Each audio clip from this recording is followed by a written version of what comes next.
Il y a d'abord ce grondement. Puis apparaissent les monstres d'acier dans ce nuage de poussière polonaise. La batterie, en avant, suivez-moi. Cet officier polonais entraîne ses hommes à apprivoiser ces puissants canons flambant neufs. Direction 1, chargez un obus. Ils sont fabriqués en Corée du Sud. Ces obusiers K9, ce sont de très bons engins d'artillerie, validés dans des conditions de combat.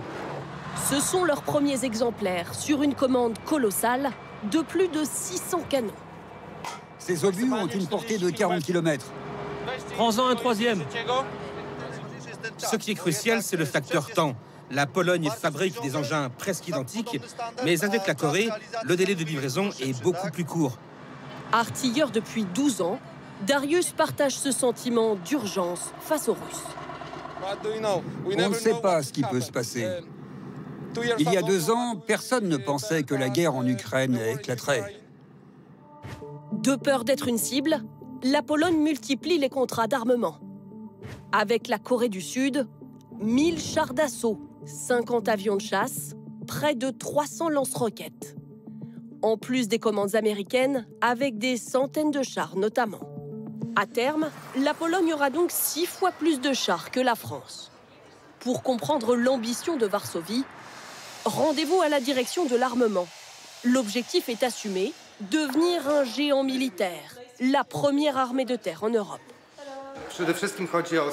Avant tout, il s'agit de dissuader.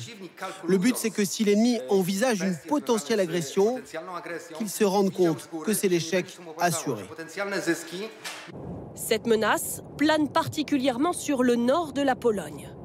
Nous nous rendons à Wingorzewo, à 10 km de Kaliningrad, cette enclave russe au cœur de l'Europe. En plus de ces achats de matériel, l'armée polonaise recrute à tour de bras. Dans cette caserne, les volontaires affluent. Ils sont 2 fois plus nombreux qu'il y a un an. Quart de tour à droite. Garde à vous. Marche. La tenue n'est pas encore complète et les gestes un peu confus. On va voir si vous avez compris. Sergent, sortez du rang. C'est le stress.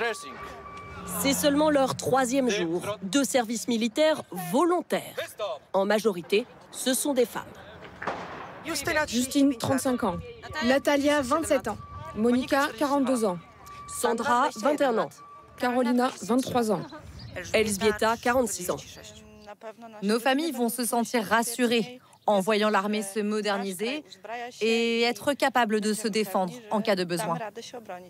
Au bout d'un mois, il faudra choisir de s'engager ou non. Le but, c'est de former un maximum de personnes. Même si tous les volontaires ne veulent pas rester dans l'armée, ils deviendront réservistes. Des réservistes capables de manier ces fusils d'assaut, comme Violetta. C'est pas totalement entré. Fais plutôt comme ça. Je tiens pour la première fois ce genre d'arme.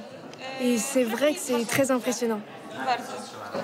Pour Ania, la décision est prise. Cette commerciale s'engagera dans l'armée.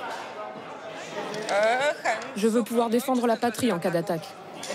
La Pologne espère doubler ses effectifs pour atteindre 300 000 soldats. C'est 100 000 de plus qu'en France aujourd'hui.